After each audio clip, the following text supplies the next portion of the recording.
Okay, welcome everyone. Now, previous lecture we already start unit number 5, nuclear power plant. Okay, last lecture also we see the different types of video regarding to nuclear power plant. What is a nuclear power plant? What is the different types of component in a nuclear power plant? Okay, also we discuss and also see the different types of video regarding to nuclear power plant. Firstly, we discuss the what is the nuclear power plant. Then also today's lecture also we see the again different types of video regarding to nuclear power plant. Okay, now uh,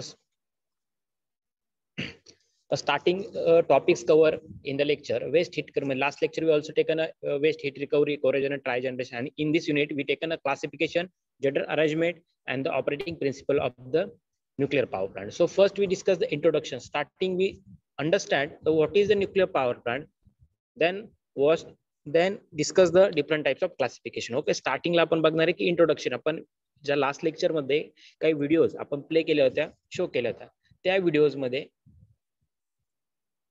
आपण बघितलं की for example की nuclear power plant, की nuclear power plant कसा असतो, त्याचे component work कसं करतात. म्हणजे ऑलरेडी आपण सपोज थेरी पार्ट कव्हर केला, पण थेरी पार्टमुळे तो पार्ट अंडरस्टँड होत नाही, कारण न्यूक्लिअर पॉवर प्लांट हा हार्ड सब्जेक्ट आहे.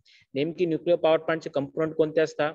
न्यूक्लिअर रिएक्टर फॉर एक्झाम्पल आपण बघितलं, हायड्रोइलेक्ट्रिक पॉवर प्लांट असेल, बॉयलर बघितले, प्रत्येक प्लांट हायड्रो स्टीम असेल, गॅस असेल, याचे कंपोनंट थ्रू आपण स्टीम कन्वर्ट करायचो, स्टीम पासून इलेक्ट्रिसिटी जनरेट. पण ऍक्च्युअली न्यूक्लिअर पॉवर प्लांटचे आपण काही व्हिडिओज बघितले, त्या व्हिडिओमध्ये त्यांनी शोज केले होते की डिफरंट टाइप्स ऑफ कंपोनंट असतात, त्याची अरेंजमेंट कशी असते, प्लांटच्या रिलेटेड इन्फॉर्मेशन दिलेली होती. ओके, त्या व्हिडिओ आपण बघितल्यानंतर आपल्याला minimum 10 to 20% nuclear power plant काय असतो हे अंडरस्टँड झालं. ओके, ते अंडरस्टँड झाल्यामुळे आपण थेरी पार्ट हा कव्हर करू शकतो. आता आपण परत बघणारे इंट्रोडक्शन, त्याची क्लासिफिकेशन आणि परत न्यूक्लिअर पॉवर प्लांट रिगार्डिंग काही व्हिडिओज आहे, म्हणजे व्हिजिट.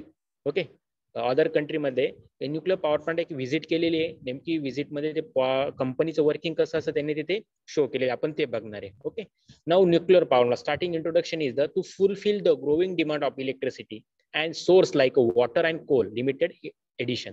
सिम्पल आहे, न्यूक्लिअर पॉवर प्लांट आपण का इन्स्टॉल करतोय?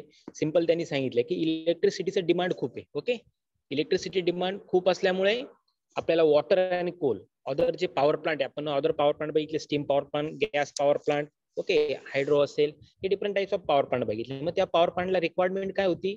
कोल आणि वॉटर. म्हणजे ते कोल आणि वॉटर पासून इलेक्ट्रिसिटी जनरेट करायचे. बट वॉटर आणि कोल पासून इलेक्ट्रिसिटी जनरेट केली जाते, बट आपले जे डिमांड इलेक्ट्रिसिटी ही खूप हाय, त्यामुळे आपण न्यूक्लिअर पॉवर प्लांटकडे फोकस केलेला आहे. So required searching new source of energy, म्हणजे नवीन सोर्स आपल्याला गरजेचा आहे इलेक्ट्रिसिटीसाठी, म्हणून आपण न्यूक्लिअर पॉवर प्लांट हा सोर्स आपण फाइंड आउट केला. The fulfilment of the electrical demand to overcome the above mentioned problems, like a nuclear energy is the best solution to produce the hung amount of electrical energy. Simple आहे, nuclear energy साठी आपल्याला बघू, आपण एक बघितलं होतं reactor, different types of reactor बघितले होते. त्याच्यामध्ये तुम्ही बघितलं की त्या रिएक्टर मध्ये न्यूक्लिअर यूज केलं जातं. त्या न्यूक्लिअर मध्ये फ्युजन होतं. आपण परत एकदा बघणार आहे व्हिडिओ थ्रू, कारण की जो न्यूक्लिअर पॉवर प्लांट टॉपिक आहे, जेवढे आपण त्याच्या रिगार्डिंग व्हिडिओज असतील तेवढे बघू, त्यानुसार तो अंडरस्टँड होणार आहे. कारण सिम्पल आहे, जे लास्टचे पॉवर प्लांट होते सिम्पल होते, की आपण कंबशन चेंबर मध्ये कोल यूज करायचो, त्यानंतर इकोमनायझर असतं, एअर प्रिहेटर यूज करायचो, कन्व्हेक्शन चेंबर यूज करायचो. मग आपण जे कोल यूज करायचं, ते कोल बर्न केलं जायचं. ते बर्न केल्यामुळे बर्निंग प्रोसेसमुळे जे ट्यूब्स असायच्या, त्या ट्यूब्स मधलं वॉटर हे हीट केलं, त्या स्टीम पासून आपण इलेक्ट्रिसिटी जनरेट कशी करायचो. परत अनवॉन्टेड गॅसेस आपण चिमणी थ्रू बाहेर पास आउट करायचो. परत काही गॅसेस आपण कंबशन चेंबर मध्ये फिल करायचो. त्या कंबशन चेंबर मध्ये काही गॅसेस त्यांची एनर्जी चेंज करायचे, परत कंबशन चेंबर मध्ये आपण त्याला इन्सर्ट करायचो. पण काही गॅसेस हे एअर फ्री हीटर थ्रू त्यांची एनर्जी चेंज करत नव्हते, ते आपण डायरेक्टली जे अनवॉन्टेड गॅसेस होते ते डायरेक्टली ऍटमॉस्फिअर मध्ये आपण फ्री केले. ओके, या प्रकारे सिंपल पॉवर प्लांटचे वर्किंग होतं. बट न्यूक्लिअर पॉवर प्लांट मध्ये आपण न्यूक्लिअर यूज करतो. ओके, न्यूक्लिअर रिएक्टर यूज करतो, मीन्स न्यूक्लिअर एनर्जी यूज करतो. त्याच्यामध्ये कोणती नाही, लास्ट व्हिडिओ मध्ये त्यांनी सांगितले की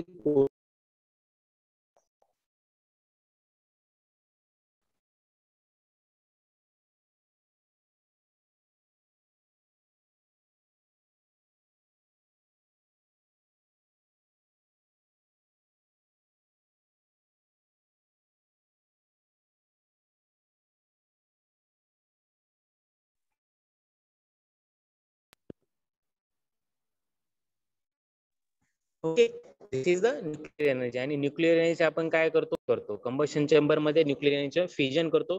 त्या फ्युजनचं कन्व्हर्जन आपण स्टीम, ओके, वॉटरचं स्टीम मध्ये कन्व्हर्ट करण्यासाठी, म्हणजे काय होतं, न्यूक्लिअर रिएक्टर असतं त्याचं फ्युजन होतं. आपण ती वर्किंग प्रोसेस परत एकदा बघणार आहे व्हिडिओ थ्रू, कारण की इझी अंडरस्टँड होईल. त्या न्यूक्लिअरचं फ्युजन केलं जातं, ते फ्युजन थ्रू हीट क्रिएट झालं.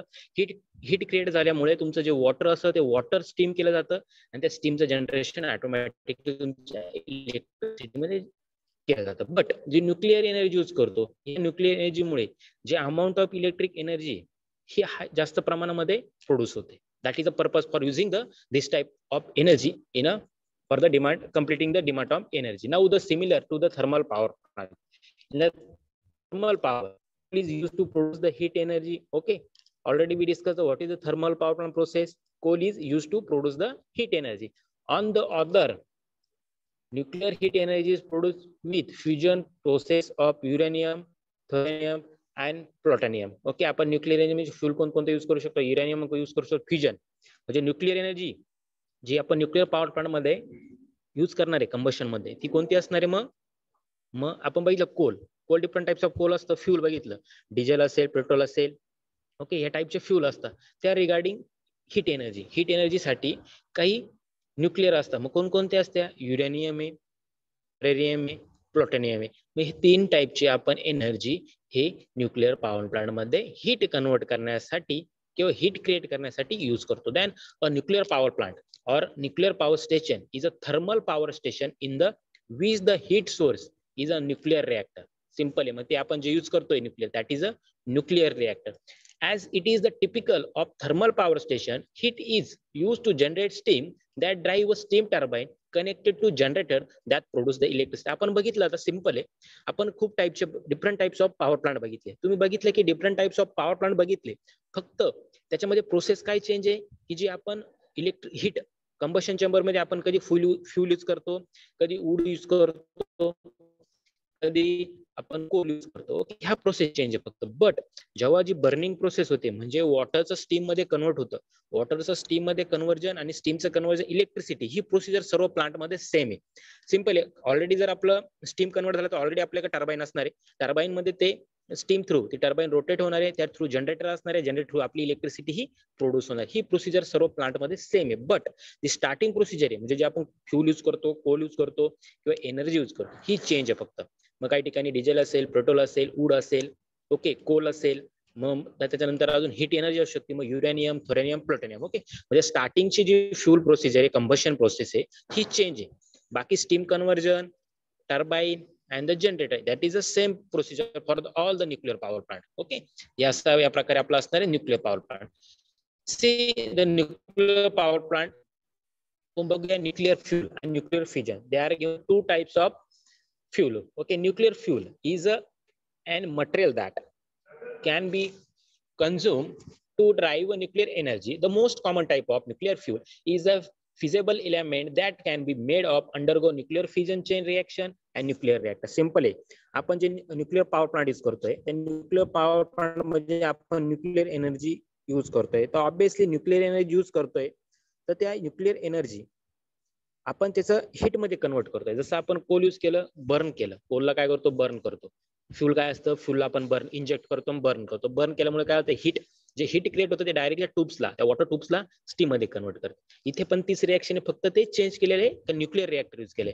मग न्यूक्लिअर रिएक्टर काय करतं, हिट क्रिएट करतं. मग ती हिट पण क्रिएट करून ते न्यूक्लिअर रिएक्टर हिट क्रिएट करून जे ट्यूब्स असतात, त्या ट्यूब्स मधलं वॉटर पण स्टीम मध्ये कन्वर्ट करतात. That is the main purpose for the nuclear reactor. The most common nuclear fuels are, बघा 2 टाइप्स दिले आपण, युरेनियम बघितलं, प्लुटोनियम बघितलं. हे different types of nuclear fuel. Okay, then nuclear fusion, nuclear strike and the atom of uranium split into the 2 lighter atoms and release the heat. आपण बघितलं last video मध्ये की न्यूट्रॉन्स दिलेले होते, युरेनियम दिलेले होते. ते काय असतात, पार्टिकल्स असतात. ते पार्टिकल्स काय करतात, ते अटॅच असतात पण ते सेपरेट होतात. Okay, split the 2 lighter items, ते स्प्लिट होतात. स्प्लिट झाल्यामुळे ऑटोमॅटिकली ते बर्न होता आणि त्याच्या हीट मध्ये कन्वर्जन होतं. मग त्या हीटचा यूज आपण कायसाठी करतो, स्टीम, वॉटर स्टीम कन्वर्ट करण्यासाठी करतो. That is the simple process of the nuclear fuel and nuclear fissions. Okay, next point is this is the operating principle. Okay, this is the operating principle. Now nuclear chain reaction. आता simple आहे, nuclear chain reaction कशी complete होते, म्हणजे nuclear reactor असतो त्याच्यामध्ये काय process होते, ते फिजन म्हणजे दोन पार्ट्स मध्ये ॲटम डिव्हाइड केले जातात, त्याच्यानंतर हीट क्रिएट केलं जातं, त्या रिगार्डिंग रिएक्शन इथे त्यांनी डिस्कस करण्यासाठी दिले. So the chain reaction is refer to process in the neutrons relies in the fission produce an additional fission in at least one further nucleus. In this process is control, it is used to nuclear power and control the nuclear weapons. Okay बघा, nuclear तुम्ही बघितलं, nuclear जे reactor असतात त्याच्यापासून आपण काय तयार करू शकतो, मिसाईल्स वगैरे मध्ये पण आपण न्यूक्लिअर रिएक्टर यूज करतो. ओके, त्याच्या थ्रू आपण काही आपण बघितलंय की मिलिटरी पर्पज असेल त्याच्या ज्या न्यूक्लिअर पासून आपण जे बॉम्ब्स असतात किंवा मिसाईल्स असतात त्यामध्ये पण आपण हे न्यूक्लिअर यूज करतो. ओके, हे न्यूक्लिअर म्हणजे दोन गोष्टीसाठी, एक तर न्यूक्लिअर पॉवर म्हणजे त्यापासून आपण न्यूक्लिअर पॉवर क्रिएट करू शकतो आणि वेपन्स पण तयार करू शकतो. मग फॉर एक्झाम्पल मिसाईल्स असतील, तुमचे बॉम्ब्स असतील, या बॉम्ब्स मध्ये पण न्यूक्लिअर रिएक्टर असतात कारण ते हिटिंग प्रोसेस करतात. ओके, सिंपल आहे, आपली जी प्रोसेस असते दोन गोष्टींनुसार, कंट्रोल केलं तर न्यूक्लिअर पॉवर आणि अनकंट्रोल असेल तर त्याच्यापासून वेपन पण रेडी होऊ शकतं. ओके, म्हणजे आपल्याला ते हानिकारक पण असू शकतं. Okay, then next point is this is the nuclear chain reaction. आता ही न्यूक्लिअर चेन रिएक्शन ही कोणाला इझी अंडरस्टँड होणार नाही कारण की सिंपल आहे, this is a chemistry formula. Simple कारण की 3 टाइप्स ऑफ न्यूक्लिअर रिएक्टर आहे. मग ते न्यूक्लिअर रिएक्टर काय करतात, सेपरेट होतात, सेपरेट ॲटम सेपरेट झाल्यामुळे ते हीट क्रिएट करतात आणि त्याची प्रोसेस ती कम्प्लीट करत असतात. मग हे न्यूक्लिअर रिएक्टर मध्ये जी प्रोसेस होते, जी केमिकल प्रोसेस होते ती इथे एक्सप्लेन केलेली. Okay, this is a very difficult to understand what is a chain reaction. आपण सिम्पली फक्त एक बघणार आहे की चेन रिएक्शन या प्रकारे असू शकते कारण ते जी केमिकल रिएक्शन जी न्यूक्लिअर रिएक्टर मध्ये होती ही अंडरस्टँडिंगला हार्ड आहे. ओके, देन आपण बघूया, फक्त बघा इथे काय दिलेले आहे, this one neutron start the chain reaction. इथे सपोज तुमचा न्यूट्रॉन दिलेला आहे, न्यूट्रॉन काय सोबत फ्युजन होणार आहे, म्हणजे एक न्यूट्रॉन असतो आणि तुमचा एक युरेनियम असतो. मग युरेनियम आणि न्यूट्रॉन यांच्यामध्ये कॉम्बिनेशन होतं, त्या कॉम्बिनेशनच्या फ्युजन मध्ये रूपांतर होतं. मग फ्युजन मध्ये बघा 1 फ्युजन 2 फ्युजन 3 फ्युजन मध्ये, मग ते फ्युजनचं काय होतं, हिट मध्ये कन्वर्ट होतं. सिम्पली सांगायचं झालं तर न्यूट्रॉन जो तो तुमचा हिट एनर्जी सोर्स असतो त्याच्याबरोबर कंबाईन होऊन ते स्प्लिट होतात. स्प्लिट झाल्यानंतर ते ॲटम्स तुमचे हीट क्रिएट करतात आणि हीट क्रिएट झाल्यानंतर तुमची हे प्रोसेस कम्प्लीट होत असते. Okay, this is the simple reaction. Now next is a general arrangement of layout nuclear power plant. आता हा न्यूक्लिअर पॉवर प्लांटचा लेआउट आहे. Firstly we discuss the what is the component. Energy nuclear power plant consist of following main parts. Nuclear reactor सगळ्यात महत्वाचा part असतो nuclear reactor. See here, this is a nuclear reactor. Then heat exchanger, steam turbine. मी सांगितलं की बाकीचे जे point असतील हे सेम असतील. मग टर्बाइन असेल, अल्टरनेटर किंवा तुमचं जनरेटर असेल. Okay, this is a heat exchanger, heat turbine, condenser and cooling tower, feed water heater, cooling pump.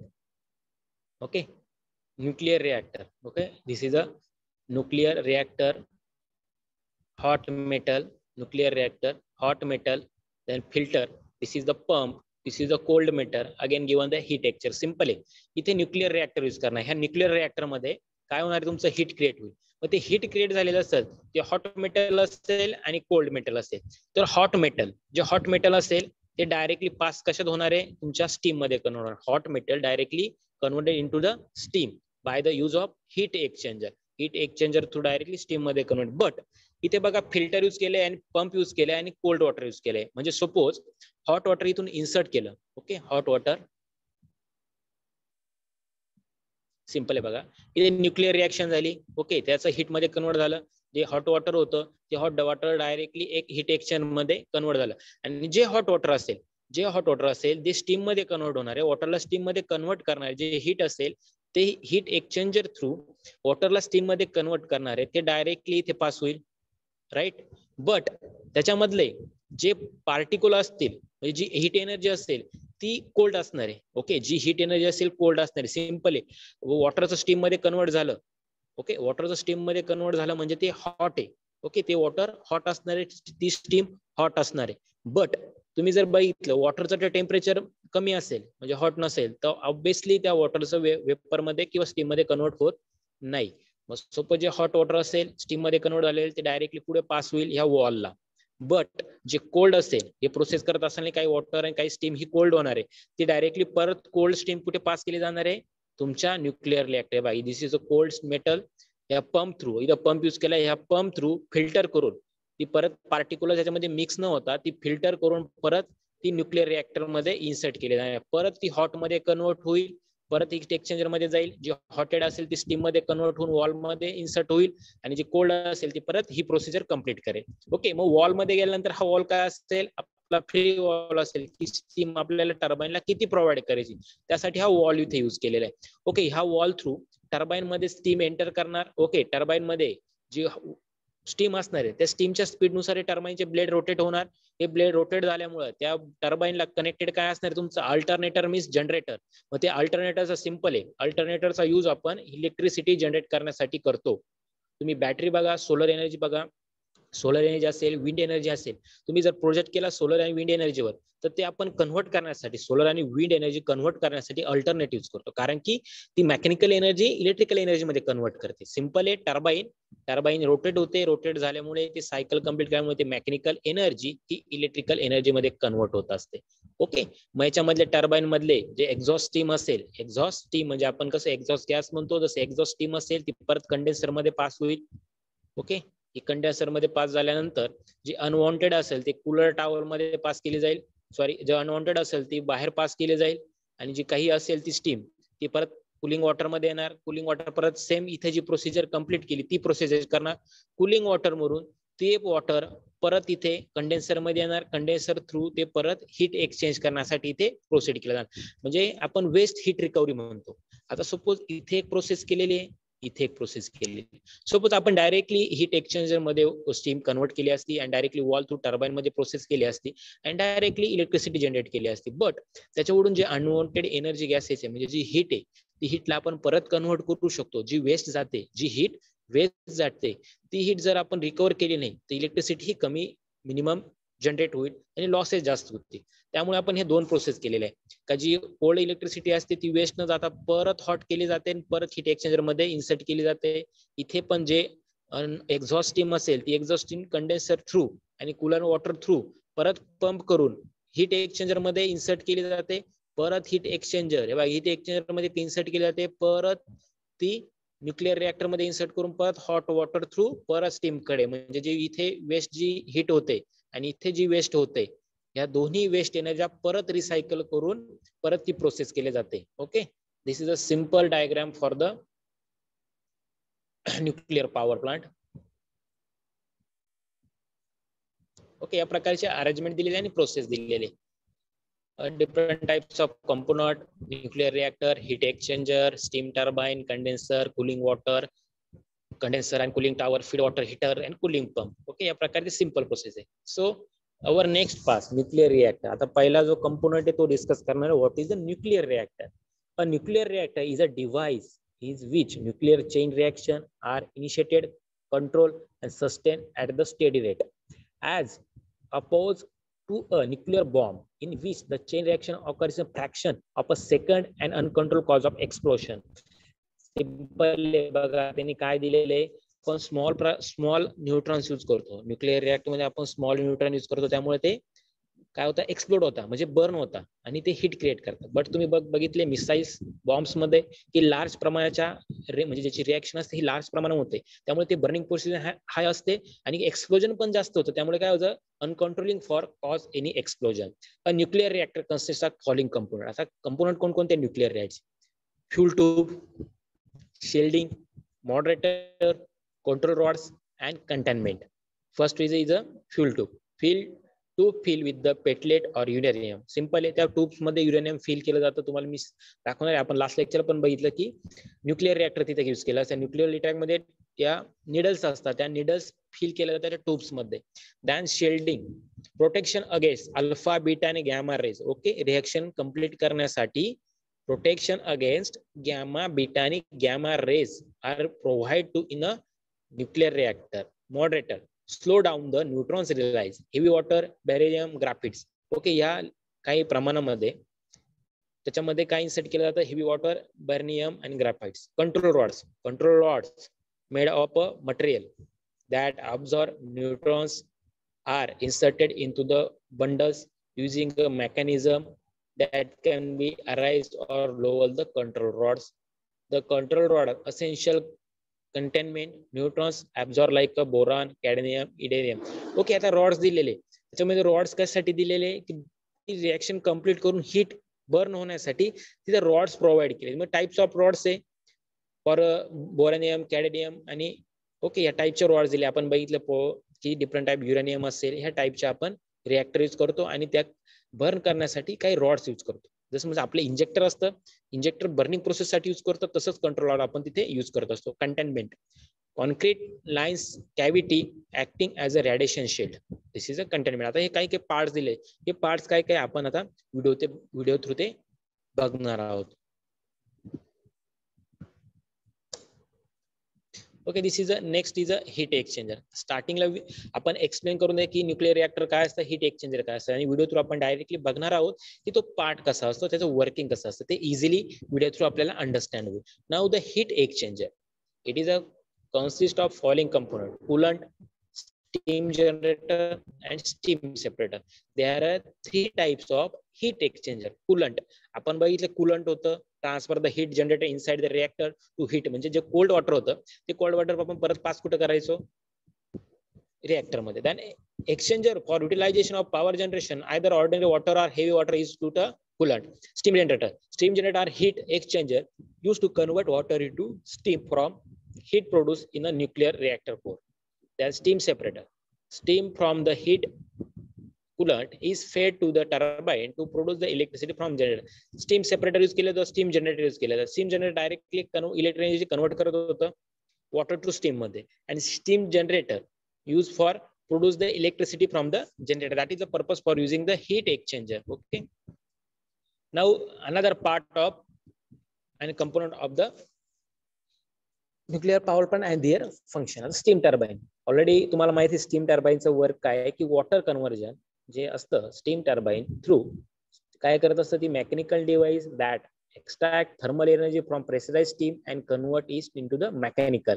Then vapor high performance alloy and super alloy have been used to steam generate tubes. Okay, steam turbine use काय mechanical energy electrical मध्ये convert करण्याचे. Condenser, condenser is a device or unit which is used to condense the vapor into liquid. Simple आहे, जे vapour असतं बघा, आपण बघितलं की हॉट वॉटर डायरेक्ट पास केला आपण स्टीमला, बट जे कोल्ड झालेलं आहे, जे वॉटर कोल्ड झालंय ते कशात कन्वर्ट होतं, लिक्विड मध्ये कन्वर्ट होतं. ओके, जे कोल्ड वॉटर असतं ते लिक्विड मध्ये असतं, किंवा जे व्हेपर असतं त्या व्हेपरला आपल्याला लिक्विड मध्ये कन्वर्ट करावं लागतं.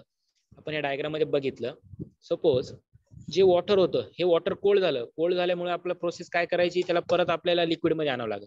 कारण की आपण सपोज जे स्टीम झाले, तुम्ही कधी बघितलंय की स्टीम कोल्ड झाली आणि स्टीमला आपण हॉट करू लगेच, एखादी स्टीम असेल ती स्टीम कोल्ड झाली त्या स्टीमला आपण हॉट करू शकतो का, नाही. आपल्या प्रोसेस काय करायला लागेल, जी कोल्ड झालेली स्टीम आहे ती कोल्ड झाल्यानंतर लिक्विड फॉर्म मध्ये येईल, म्हणजे ते परत त्याचं कन्वर्ट वॉटर मध्ये होईल, परत त्या वॉटरचं म्हणजे ते बबल्स असतील व्हेपर्स असतील, परत त्या बबल्सचं रूपांतर आपल्याला कन्वर्ट हे परत हीटिंग प्रोसेस थ्रू आपल्याला त्याचं स्टीम मध्ये कन्वर्ट करावं लागेल. That is the process of the condenser. Then cooling tower are heat remover device. Heat remove करण्यासाठी we are using the cooling tower in the nuclear power plant use to transfer process waste heat into the atmosphere. Okay, waste heat आपण बघितले की waste heat असते ती transfer cooling tower through केली जाते. Then water circulating through out the condenser, आणि water circulate from the condenser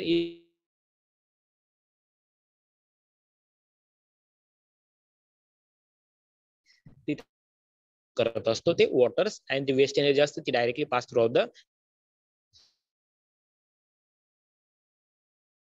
the coolant to pressure of the order of 1.5 bars 150 is the maintain almost the constant with the help of पंपचा use simple आहे. हे बघा, इथे pump use केला, इथे pump use आहे, कशासाठी यूज केलेला, कन्व्हर्ट करण्यासाठी, म्हणजे जे हॉट वॉटर असेल ते कोल्ड होणार, कोल्डचं परत रिएक्शन करण्यासाठी, प्रोसेस कंप्लीट करण्यासाठी आपण हे पंप्स यूज करत असतो. ओके,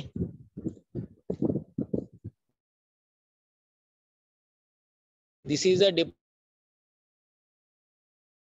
ठेवा की न्यूक्लिअर पॉवर मध्ये कोणकोणते पॉइंट्स असतात, कंपोनेंट असतात.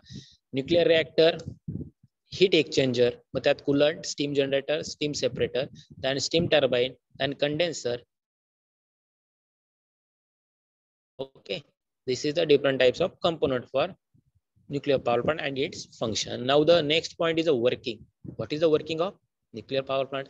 तर न्यूक्लियर आपण स्टार्टिंगला डायग्राम मध्ये बघितलं की वर्किंग काय होतं. ओके, आपण इथे बघितलं की वर्किंग इथून रिएक्शन केली जाते, हीट एक्सचेंजर थ्रू स्टीम इथे पास केली जाते, जी कोल्ड असेल ती कोल्ड स्टीम पंप थ्रू परत न्यूक्लियर रिएक्टर मध्ये आपण फिल केले जाते आणि परत हॉट मध्ये कन्वर्ट करून परत स्टीम मध्ये कन्वर्ट केले. बट काही जे वेस्टनरी हीट असतील ते एक्झॉस्ट स्टीम मध्ये परत पास केली जाते कंडेन्सर आणि कूलिंग टॉवर टू पंप करून परत ती त्या हीट एक्सचेंजर मध्ये फिल करून परत ती न्यूक्लियर रिएक्टर थ्रू परत हॉट वॉटर किंवा हॉट स्टीम परत टर्बाइनला पास केली जाते. That is the working of the nuclear power plant. Simple working आहे. आपण पॉइंट रीड करूया. The nuclear reactor is a function is produce the heat. Simple आहे, न्यूक्लियर रिएक्टर काय करतंय, हीट प्रोड्यूस करतं at a high temperature. For producing heat the reactor uses nuclear fuel. These are uranium and thorium. Simple आहे, nuclear reactor आपण use केला, nuclear reactor मध्ये आपण heat create करत असतो आणि ते न्यूक्लियर फ्यूल कोणते यूज करतो आपण, uranium and thorium. When the slowly moving neutrons hits the nuclear fuel, it is a produce the heat. Simple आहे की न्यूक्लियर रिएक्टर जे युरेनियम यूज करतो ते हीटचं कन्व्हर्जन करतं आणि त्या हीट थ्रू आपल्या पंप पाइप्स मधले वॉटर हे स्टीम मध्ये कन्वर्ट होत असतं. Then heat passed to the heat exchanger. Simple बघितलं आपण, हीट कुठं पास केलं, हीट एक्सचेंजरला. Then other input to the heat exchanger is a heated water. आपण काय करतो, वॉटरला हीट करतो, त्या वॉटरचं कन्व्हर्जन स्टीम मध्ये होतं. The water is heated with the help of feed water heater. Then main function of heat exchanger produce the steam. Heat exchanger काय करतं, produce the steam at high pressure ला steam produce करतं. ती steam आपण turbine ला pass करतो. Then high pressure steam pass to the steam turbine. When this steam flow toward the turbine, it start rotating. The turbine and alternator are coupled. म्हणजे आपण एकत्र joint coupled mechanically. Then simultaneously alternators start rotating and the electrical power are produced. Then next procedure is exhaust hot steam is passes to the condenser. आपण बघितलं exhaust hot steam कुठे pass केली ती diagram मध्ये आपण बघितलं, condenser. Then where it is the condensed by using cooling tower again and it's again passing to the heat exchanger. आपण बघितलं की इथे डायग्राम मध्ये बघा, इथे दिलेले आहे की जे अनवॉन्टेड असतात ते कंडेन्सर कूलिंग टॉवर मध्ये येतात परत passes to the heat exchanger. Okay, heat exchanger through out the feed water. This is process is continue. ही प्रोसेस कंटिन्यू चालू असते. सिंपल आता बघा वर्किंग आपण डायग्राम मध्ये तर बघितलं, न्यूक्लियर रिएक्टर असतात. न्यूक्लियर रिएक्टर कोणकोणते असतात, युरेनियम असतात. मग युरेनियमचं काय होतं, प्रोसेस हीट मध्ये convert at a high temperature मध्ये हीट कन्वर्ट करतात. नंतर हीट कन्वर्ट केल्यानंतर ती हीट कुठे पास केली जाते, हीट एक्सचेंजर मध्ये. हीट एक्सचेंजरचा इनपुट काय असतो, जे वॉटर असतं त्या वॉटरला हीट करणे. मग ते वॉटर हीट झाल्यानंतर काय प्रोसेस होते, फीड वॉटर थ्रू का heat exchanger is to produce the steam. मग ती काय होतं, स्टीम मध्ये प्रोड्यूस होतं हाय प्रेशरला. ती स्टीम कुठे पास केली जाते, टर्बाइनला. टर्बाइनला काय कनेक्टेड असतं, अल्टरनेटर. ते कशा थ्रू असतं, शाफ्ट थ्रू. त्याची इज अ मेकॅनिकल प्रोसेस. मग टर्बाइनला अल्टरनेटर कनेक्ट असतं आणि अल्टरनेटर जेव्हा रोटेट होतं ते रोटेट झाल्यामुळे इलेक्ट्रिसिटी ही प्रोड्यूस होते. बट त्याच्यामधले काही अनवॉन्टेड हॉट गॅसेस असतात, पण अनवॉन्टेड हॉट गॅसेस असतात ते कंडेन्सर मध्ये कूलिंग टॉवर मध्ये परत इन्सर्ट केले जातात, परत हीट एक्सचेंजर मध्ये ही जी प्रोसिजर परत हीट एक्सचेंजर मध्ये पास केले जातात, परत हीट केले जातात आणि परत ते स्टीम टर्बाइन आणि अल्टरनेटरला सर्क्युलेट केले जातात. म्हणजे ही कंटिन्युअसली प्रोसेस होते. That is a simple working principle of nuclear power plant. Then the side selection. Okay, that is the side selection. Simple next point काय, साइड सिलेक्शन. आपण बघितले की different types of power plant बघितले, hydro gas. प्रत्येक प्लांटला install करताना government act नुसार काही क्रायटेरिया असतात का त्याची जी साइट सिलेक्शन आहे हे कुठं पाहिजे. तो प्लांट इन्स्टॉल करत असताना साइट सिलेक्शन साठी काही पॉइंट्स दिलेले. मग ते कोणते, अवेलेबिलिटी ऑफ वॉटर. आता सपोज न्यूक्लियर पॉवर प्लांटला वॉटर अवेलेबल पाहिजे फॉर द स्टीम जनरेशन. आता पाईप्स मध्ये वॉटर असणार आहे, स्टीम जनरेट करायची, तर सिंपल आहे, वॉटर इम्पॉर्टन्स आहे. Then cooling water for condenser, it should be the nearest to the sea, river or reservoir. Okay, तर ते वॉटर कुठे पाहिजे, एक नदी पाहिजे, रिव्हर असेल, ओके, त्याच्या जवळ ते रिझर्वायर पाहिजे. Near to load centre to reduce the power transmission loss. आता सपोज आपल्याला ज्या सिटीला आपल्याला जी सिटीला इलेक्ट्रिसिटी प्रोव्हाइड करायची, सपोज नाशिक सिटी, जर नाशिक सिटीला इलेक्ट्रिसिटी प्रोव्हाइड करायची असेल तर तो लोड सेंटर आहे, म्हणजे जी इलेक्ट्रिसिटी आपल्याला पास करायची तर नाशिक पासून काहीतरी 50-20 किलोमीटर डिस्टन्सवर आपल्याला तो प्लांट इन्स्टॉल करावा लागेल. बट आपण जर लार्ज जे सपोज 100 किलोमीटर 50 किलोमीटर जर आपण तो प्लांट इन्स्टॉल केला सिटी पासून, तर ट्रान्समिशन लॉसेस हे जास्त होऊ शकतात आणि त्याची जी कॉस्ट असते हे इन्क्रीज होऊ शकते. That is the main purpose for nearest to load centre to reduce the power transmission losses away from the population area to safeguard the people from hazard the radioactive radiation. Simple. तुम्ही Dahanu thermal power plant बघितला, thermal power plant मध्ये पण जे काही reaction होतात, thermal power plant मध्ये जे काही फ्यूल यूज केलं जातं, एनर्जी यूज केली जाते, ते ऍटमॉस्फिअर मध्ये पास केलं जातं. पण ते ऍटमॉस्फिअर मध्ये पास केल्यानंतर त्यापासून जी रेडिओ रिएक्शन असतात, रेडिओ रॅडिएशन असतात, जे रॅडिएशन असतात, थर्मल रॅडिएशन असेल किंवा न्यूक्लिअर रॅडिएशन असेल, थर्मल किंवा न्यूक्लिअर रॅडिएशन ते ऍटमॉस्फिअर मध्ये पास होता. म्हणजे पास केल्यामुळे जर तिथे त्या पॉवर प्लांटच्या साईडला जर एखादं विलेज असेल किंवा काही पीपल्स तिथे प्लेस राहत असतील, तर त्या पीपलला किंवा त्या वुमन बॉडीला काही इंजुरीज किंवा काही बॅड प्रॉब्लेम्स, म्हणजे काही त्यांना प्रॉब्लेम होऊ शकता, स्किन प्रॉब्लेम असेल, चेस्ट प्रॉब्लेम असेल, ओके, ह्या प्रकारचे प्रॉब्लेम कशामुळे होऊ शकतात, जे आपण फ्यूल यूज करतोय, न्यूक्लिअर रिएक्टर यूज करतोय, त्याच्यामधून जे रॅडिएशन क्रिएट होते ते रॅडिएशन वुमन बॉडीला अफेक्टेड असू शकतं. ओके, त्यामुळे away from the population area. म्हणून आपण जर Dahanu power plant, thermal power plant बघितला, न्यूक्लिअर पॉवर प्लांट बघितले, तर ते सिटी पासून, विलेज पासून काही डिस्टन्स अंतरावर ते इन्स्टॉल केलेले असतात की रॅडिएशन पासून त्या वुमन बॉडीला कोणताही अफेक्ट होऊ नये त्यासाठी. Then availability of transport facility. Simple आहे, तुमचं जे न्यूक्लिअर येणार आहे ते रेल्वे असेल, कोल असेल, ती अवेलेबिलिटी पाहिजे. काही मटेरियल असेल, त्या मटेरियलसाठी तुम्हाला अवेलेबिलिटी ऍश असेल, त्या पॉइंट साठी तुम्हाला काय पाहिजे, अवेलेबिलिटी ऑफ ट्रान्सपोर्ट फॅसिलिटी पण रिक्वायर्ड पाहिजे. Safeguard against the earthquake, the side should be away from the सॅन्डाइज zone. Simply the safeguard against the earthquake means earthquake जर असेल त्याच्या रिगार्डिंग आपल्याला ते सेफ साइड प्रोड्यूस करावं लागते.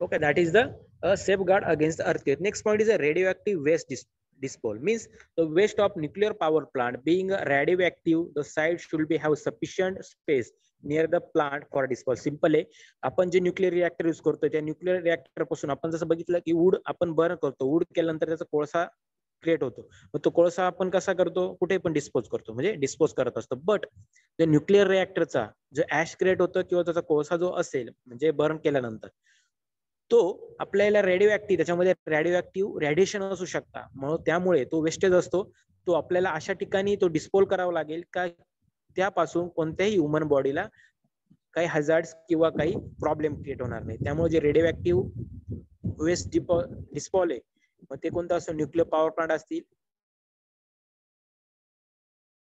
पार्ट राहतात त्याच्यावर आपण बघतो, कोळसा असेल, ऍश असेल, ओके, ते पार्ट आपल्याला कुठेतरी डिस्पोज करावं लागतं, कारण की डिस्पोज नाही केले त्याच्यामध्ये रेडिओ ऍक्टिव्ह रेडिएशन क्रिएट होऊ शकतात आणि ते वुमन बॉडीला अफेक्टेड असू शकतात. Then soil condition for foundation, सगळ्यात महत्वाचं की तिथे टेस्ट केली जाते, सॉइल टेस्ट केली जाते. For bearing capacity of soil should be high so as a support heavy reactor, कारण की ते रिएक्टर असतात ते खूप हेवी असतात, ते हेवी असल्यामुळे जी आपली साईड सिलेक्शन करतात, जी सॉइल कंडिशन असते, ती माती परीक्षण असेल, ती कंडिशन असते ही ऑब्झर्व केली जाते, सर्च म्हणजे अनालिसिस केले जाते, त्या की त्याच्यामधून निघणारे जे रॅडिएशन असेल, मग अर्थक्वेक असू शकतो, अर्थक्वेक असेल, रॅडिएशन असेल, किंवा ते रिएक्टर असतात हे हेवी असतात, त्यामुळे ते आपल्याला साईड सिलेक्शन मध्ये इम्पॉर्टंट असतात. With the soil condition are for foundation. Okay, so we discuss the different types of site selection, availability of water nearest to the load center, then the third one is away from the population area, then the availability for the transport facility, safeguard against earthquake, radioactive waste